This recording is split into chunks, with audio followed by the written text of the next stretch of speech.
নমস্কার বন্ধুরা, ভক্তি দর্শন চ্যানেলের নতুন পর্বে আপনাদের অনেক অনেক স্বাগত। আপনারা কেমন আছেন? আশা করি আপনারা ভালো ও সুস্থ আছেন। আজকের পর্বে আমরা জানব দেবী লক্ষ্মী ও মা অন্নপূর্ণার কৃপা পেতে রান্নাঘরে করা কোন ভুলগুলি এড়িয়ে চলতে হবে। রান্নাঘরে এমন কোন ভুলগুলি করলে সৃষ্টি হয় বাস্তুদোষ, যা আমাদের জীবনে সর্বনাশ পর্যন্ত ডেকে আনতে পারে এবং জীবনে দেখা দিতে পারে আর্থিক সংকট। সবটাই জানবো আজকের পর্বে। ভিডিওটি সম্পূর্ণ দেখার অনুরোধ রইল। তার আগে বন্ধুরা, এখনও যারা ভক্তি দর্শন চ্যানেলটিকে সাবস্ক্রাইব করেননি তারা চ্যানেলটিকে সাবস্ক্রাইব করে পাশে থাকা অল নোটিফিকেশনে ক্লিক করে দেবেন পরবর্তী ভিডিওটি পাওয়ার জন্য। এমন অনেক পরিবারই রয়েছে যারা প্রচুর অর্থ উপার্জন করার পরও সেই অর্থ সঠিকভাবে ধরে রাখতে পারেন না। তাদের জীবনে আর্থিক সংকট দেখা দেয়। কেন তাদের আর্থিক সংকট দেখা দেয় তা তারা নিজেরাও বুঝতে পারেন না। রান্নাঘর আমাদের কাছে মন্দির, কারণ রান্নাঘরে মা লক্ষ্মীর বাস বলে মনে করা হয়। রান্নাঘর অত্যন্ত পবিত্র জায়গা, এখানে সর্বদাই পরিষ্কার পরিচ্ছন্ন রাখা উচিত। রান্নাঘরে এমন অনেক কাজ আছে যেগুলি যদি আমরা ভুলেও করে ফেলি তাহলে মা লক্ষ্মী এবং মা অন্নপূর্ণা রেগে যান এবং তার ফলে জীবনে নানান সমস্যার সম্মুখীন হতে হয়। রান্নাঘর সংক্রান্ত এই ভুলগুলি কখনোই করা উচিত নয়। এই ভুলগুলি করলে দেবতাদের রাগের মুখে পড়তে হবে আপনাকে। আসুন জেনে নিই সেই ভুলগুলি কী কী। জ্যোতিষশাস্ত্র অনুসারে রান্নাঘর সবসময় পরিষ্কার পরিচ্ছন্ন রাখুন। রান্নাঘরে মা লক্ষ্মী ও মা অন্নপূর্ণার বাস হিসেবে অনেকেই রান্নাঘরে তুলসী গাছ রেখে থাকেন। রান্নাঘরে তুলসী গাছ থাকলে সেই গাছে রোজ জল দিন, তুলসী পুজো করুন। তুলসী সহ রান্নাঘরে ধূপ দ্বীপ দেখান।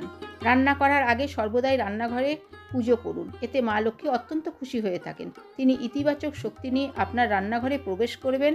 এর ফলে আপনার রান্নাঘর সবসময় শস্যে ভরে থাকবে।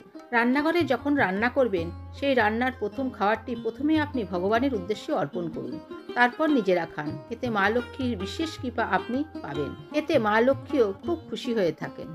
জ্যোতিষশাস্ত্র মতে মা লক্ষ্মী যদি কোনো ব্যক্তির ওপর খুশি হন তার আর্থিক দিকে উন্নতি হয়, তার জীবনে সাফল্য লেগেই থাকে, কোনো সমস্যার সম্মুখীন তাকে হতে হয় না। বাস্তুশাস্ত্র মতে পূর্ব দিকে মুখ করে রান্না করলে ভালো। রান্নাঘরে কখনো ভুলেও রাগারাগি, ঝগড়াঝাটি, অশান্তি করবেন না। এছাড়াও বাস্তুশাস্ত্র মতে এই 5টি জিনিস যেগুলো রান্নাঘরে সবসময় রাখা দরকার, এগুলি শেষ হওয়ার আগেই নিয়ে আসুন, তাহলে আর্থিক দিকে উন্নতি হবেই হবে। নাম্বার 1, লবণ। এটি সবসময় রান্নাঘরে ভর্তি রাখবেন। লবণের কৌটো খালি হওয়ার আগেই নিয়ে আসবেন, কারণ লবণের কৌটো খালি থাকলে মা লক্ষ্মী খুব রেগে যান। এর ফলে আপনার গৃহে নেতিবাচক প্রভাব পড়তে পারে। আপনার ঘরে বাস্তু ত্রুটি দেখা দিতে পারে, আর্থিক দিকে নানান অসুবিধার সম্মুখীন হতে পারেন। 2, ময়দা। ময়দা খুব শুভ বলে মনে করা হয় যদি এটা রান্নাঘরে ঠিকঠাক না থাকে তাহলেও আপনি জীবনে এগিয়ে যেতে পারবেন না। দরিদ্রতা আপনার পিছু ছাড়বে না। এর পাশাপাশি আপনার জীবনে সম্মানও বাড়বে না।